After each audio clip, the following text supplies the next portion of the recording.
इस सवाल में तुम्हें एक सर्कस आर्टिस्ट के बारे में दिया गया है कि वो ग्राउंड से क्लाइंब करना शुरू कर रहा है।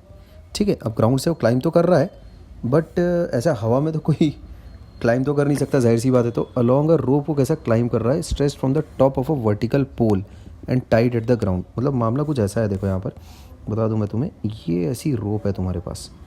तो जो वो सर्कस आर्टिस्ट है वो एक्चुअल में इस रोप के अलोंग क्लाइंब कर रहा है। ये रोप है तुम्हारी, इसको लिख देता हूँ मैं, this is the rope.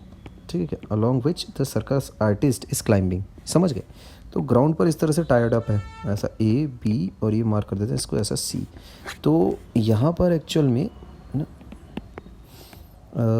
B C is the पोल। ठीक है, और ए सी एक्चुअली रिप्रेजेंट्स द रोप।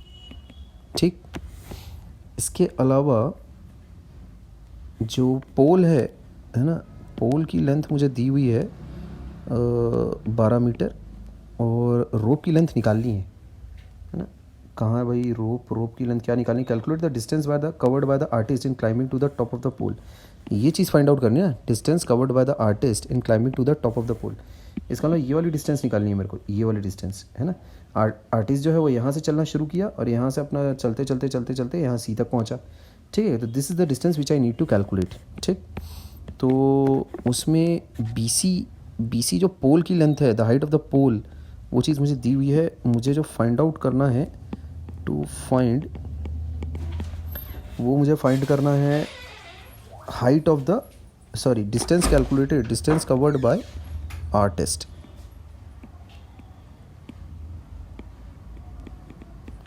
ठीक, इक्वल्स टू वो कितना हो जाएगा, ए सी। समझ गए? तो उसको मैं कुछ अलग एक्स या फिर वाई ये सब ऐसा कुछ वेरिएबल अज्यूम नहीं कर रहा हूँ, डायरेक्टली उसको एसी के टर्म्स में ही सॉल्व कर देते हैं फिर। ठीक है, तो यहाँ देखो डिस्टेंसेस अगर मैं मार्क करूँ तो मेरे पास ये चीज़ आती है 12 मीटर। अच्छा, गिवन में एक डेटा लेना मैं भूल गया हूँ, एंगल के बारे में तो कहीं कुछ बताया ही नहीं मैंने। तो ये मुझे दिया हुआ है 30 डिग्री। कौन सा एंगल है ये? Angle made by the rope with the ground. अब रोप ठहरी ये, रोप तो ये है और ग्राउंड तुम्हारा ये है, तो दोनों के बीच का जो एंगल बैठेगा वो बैठेगा तुम्हारे पास 30 डिग्री, ऐसा दिया हुआ है। ठीक, तो गिवन डेटा को मैं येलो पेन से मार्क कर रहा हूँ, ये 30 डिग्री दिया है मेरे पास। This is given to me as 30 degrees. ठीक, बस कुछ नहीं है, अब तो खटाक से मारो सॉल्यूशन, है ना। इसका सॉल्यूशन तुम खुद से करोगे, है ना, ये भी तुम्हारा क्लास वर्क ही होगा।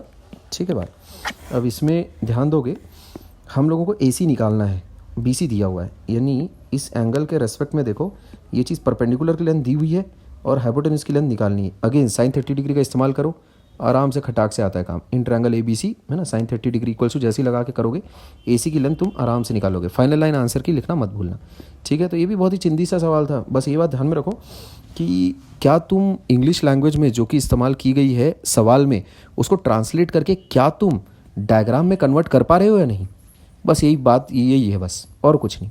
बाकी गिवन तो सब लिख ही लेंगे, टू फाइंड भी सब लिख ही लेंगे, और फिर ट्रायंगल सॉल्व करना कौन नहीं जानता यार, उससे आसान तो कोई स्टेप हो नहीं सकती। तो अभी अच्छे सवाल आने वाले हैं, बस थोड़ा इंतज़ार करके।